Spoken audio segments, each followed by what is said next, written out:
Lesson 20, Lifestyle. The rooster crows. You hear Ma cooking breakfast downstairs and know that Pa is out with the animals and will be expecting your help. You shiver as you get out of bed. The hard wooden floor, like ice beneath your feet. And you dress quickly, running down the stairs. You greet Ma and grab the wash basin to fill it up at the well outside. Ma smiles at you in appreciation. It is cold outside, like a dark, chilly blanket wrapping around you. While mostly dark still, you can see the dim outlines of the barn and the house. You know the sun will soon be making its cheery appearance, chasing away the damp cold. You pull on the rope to bring up the bucket of water in the well, the rusty pulley squeaking its disagreement, dumping the pail of water into the wash basin. You carry it back inside and wash your hands and face, gasping at the cold. Your face tingles, and you feel just a bit more awake as you go sit down by the fire that Ma started to warm up for a few minutes. Stretching, you snatch a piece of freshly fried bacon and head out to Pa. Life on a pioneer homestead was hard work from nearly sunrise to sunset. Early mornings were facilitated by early bedtimes. Hearty meals were necessary for energy, which meant large breakfasts and even larger lunches. No matter the season, planting or harvest, birthing or butchering, preserving meat or cheese making, there was never a dull day on the farm. Once all the tasks had been completed and dinner was behind them, evening chores began. The animals were fed once again and put in the barn for the night. When the dishes had been cleaned up, Pa might read from the Bible around the fire, while Ma darned socks or mended clothing. 4 or 5 a.m. came early, and it wasn't long before the whole family was fast asleep, just to start all over again the next day. What time do you wake up? Do you have chores to do? Make a list of your typical day and the chores you have and compare it to what it would be like to have been on the prairie homestead. What about money? Have you ever wondered how pioneers made money to buy things at the store? In most cases, they didn't. While paper money existed, there wasn't much control or confidence in the banks.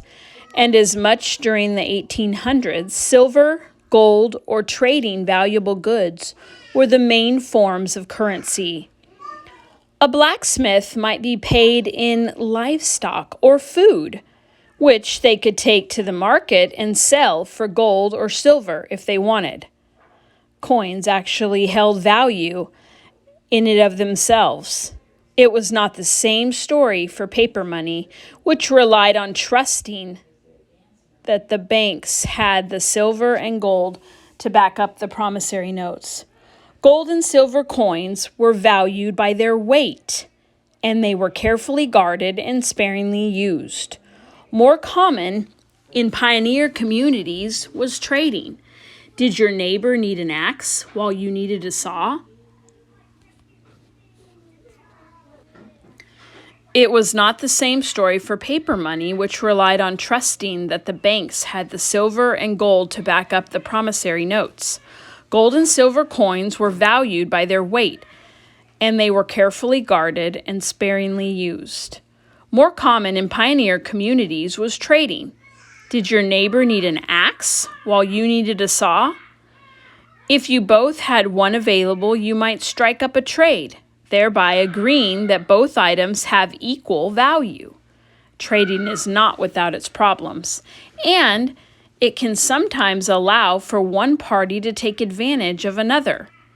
Have you ever made a trade with a sibling or a friend and later been frustrated with it?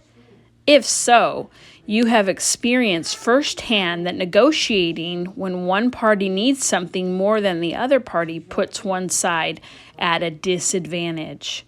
While today we have our own currencies, trade is still something that happens regularly to keep our economy healthy.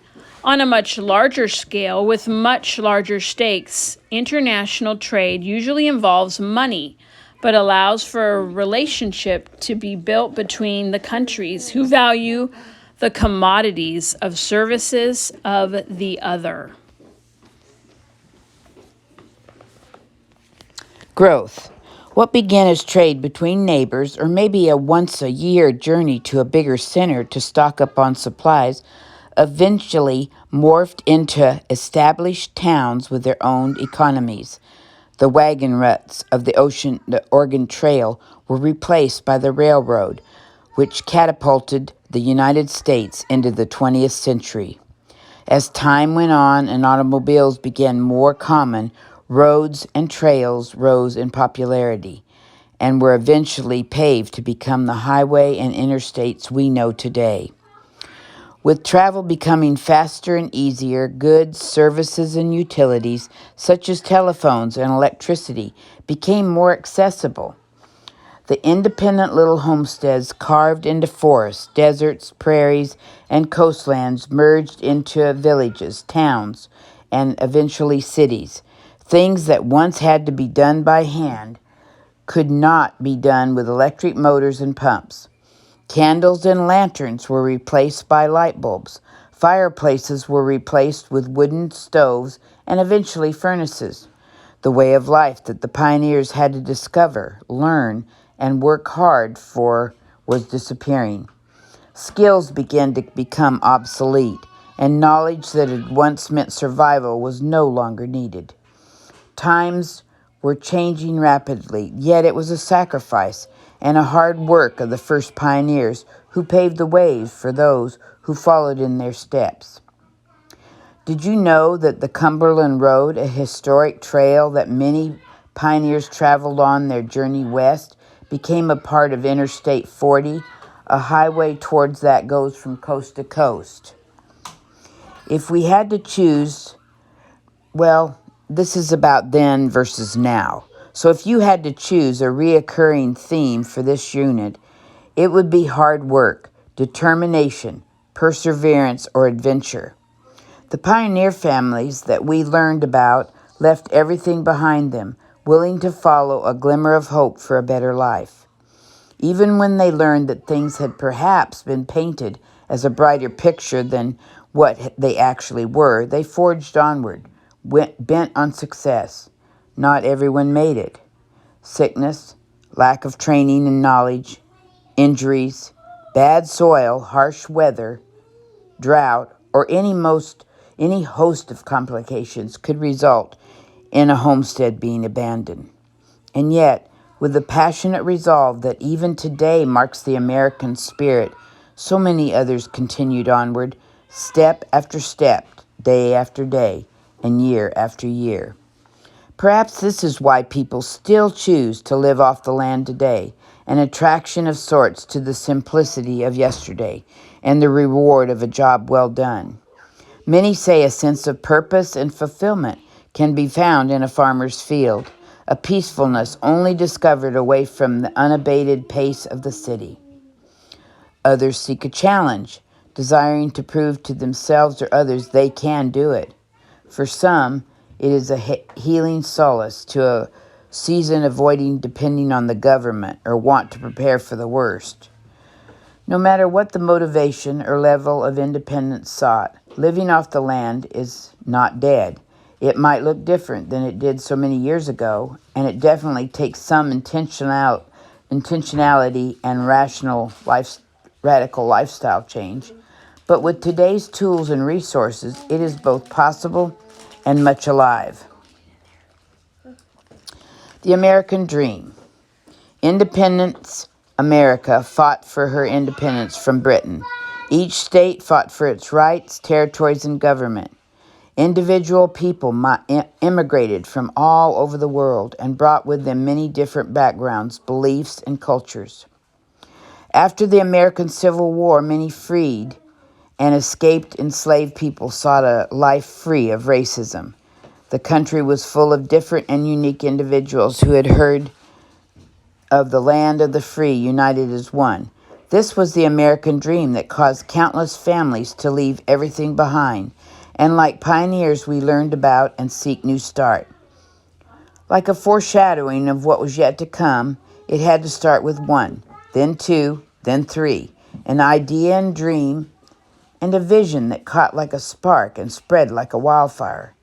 There was land for the taking, opportunity, no matter who you were or what your background was. And for many, that was worth everything.